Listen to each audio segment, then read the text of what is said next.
I came into this sphere from the sphere of health and fitness. And I ran a business really flailing at it. And I think most people who start and try to run a business on their own, unless they, is there a degree available in entrepreneurship? I don't know, but I had no idea what I was doing and I was just flailing. And I think a lot of people who start a business feel like they are flailing all the time. I started wrapping my head around how to run a business right at about the time that I got interested in real estate. And so it was this strange combination of understanding all the hats I needed to wear and owning the fact that I was no longer the expert and I was the idiot that was gonna need to run around the office asking questions all day, all the time. And Gary Keller talks about the basic structure of a good business in real estate being leads, listings, and leverage. It starts with leads, and you don't have a job until you have leads. So I came in just trying to hit the ground running as fast as possible.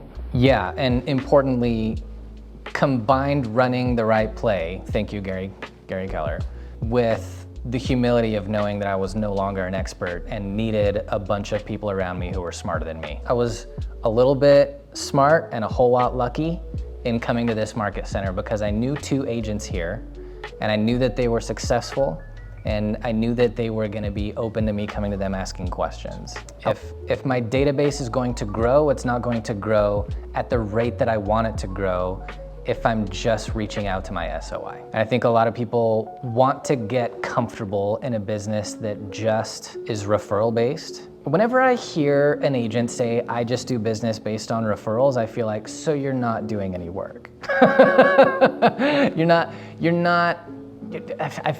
And that's probably a cheap judgment to make, but I feel like, of course they're doing work, but for what I want to build, that's not enough. That's all that I should translate it as.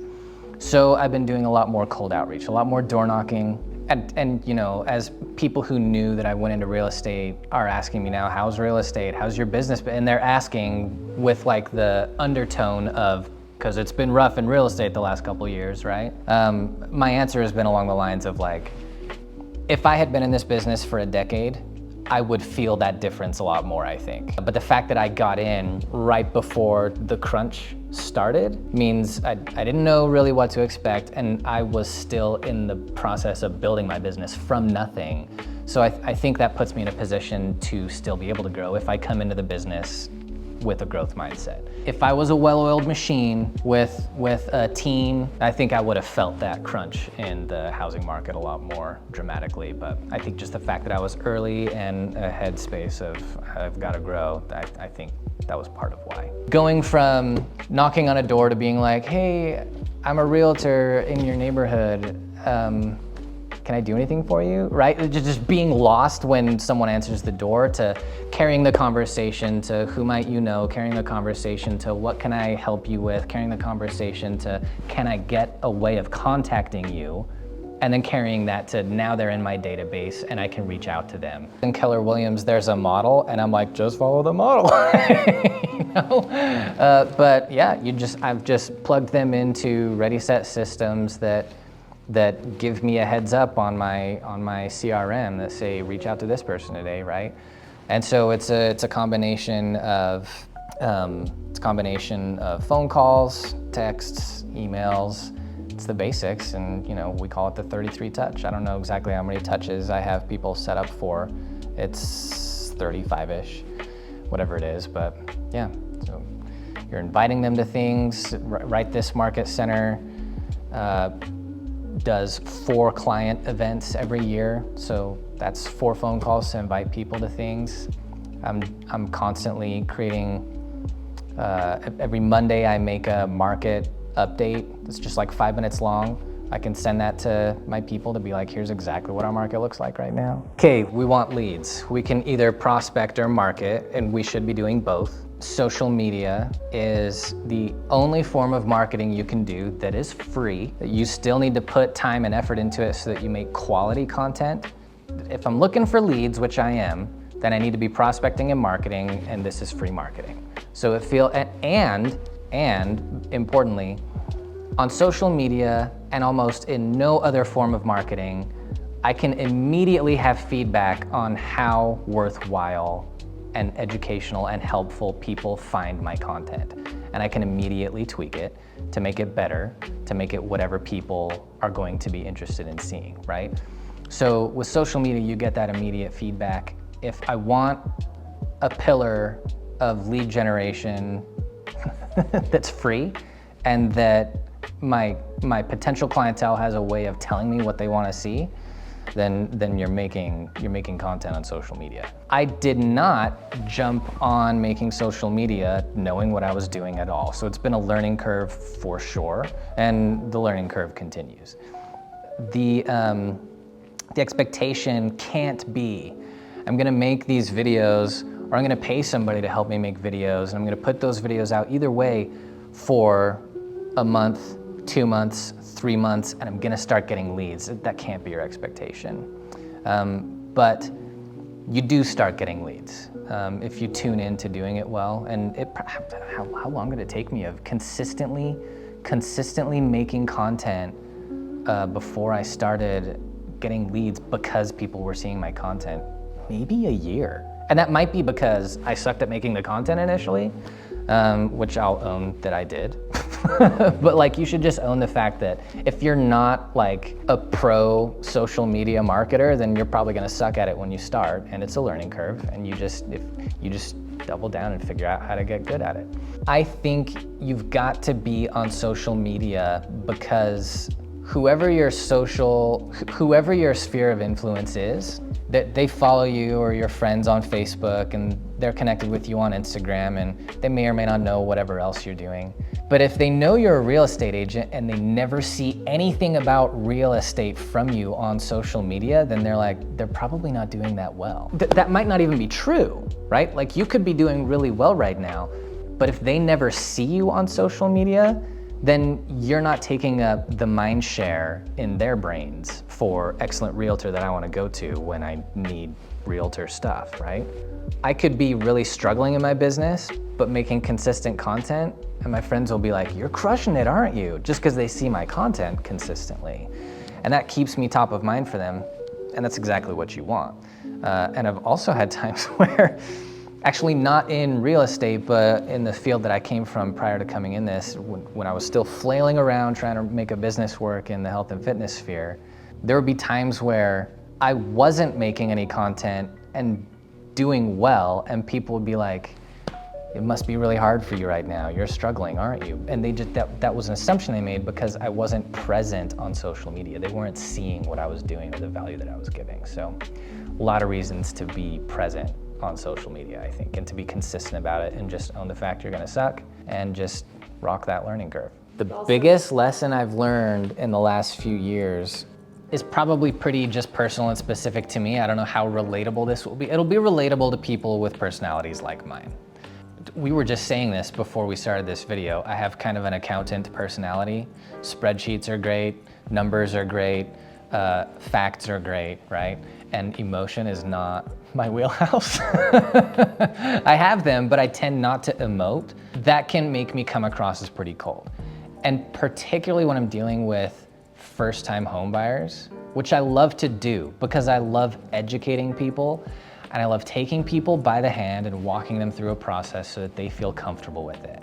And if I'm too cold in personality, that doesn't get translated to them, right? I could be giving them all the right information, the best info for them to make the best decisions that can be made for them.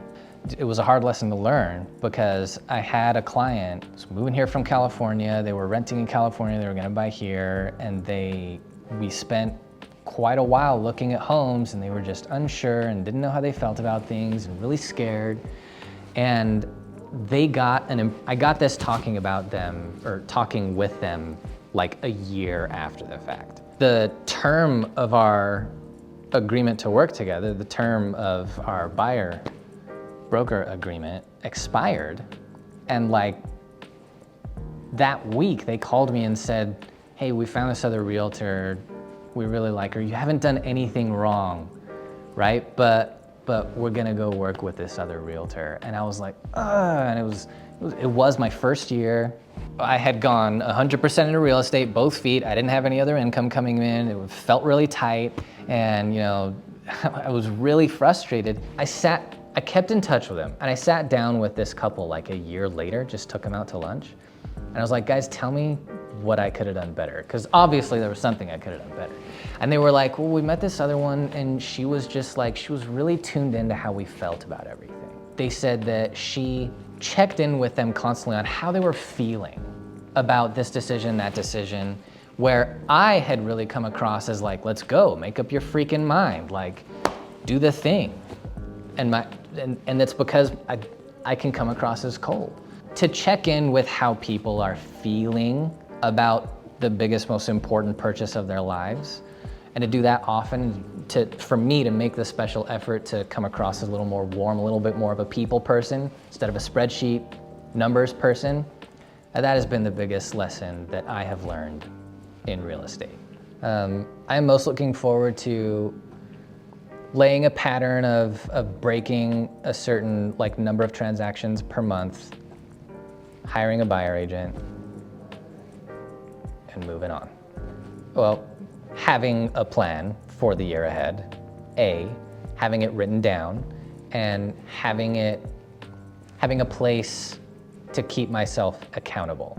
And by that, I literally mean a copy-paste spreadsheet where it's like goals, actuals, and keep myself accountable week to week, month to month, quarter to quarter throughout the year. Accountability is such a big deal. And so what I've done is just secretly pick specific people in the brokerage that I consider my friendly competition.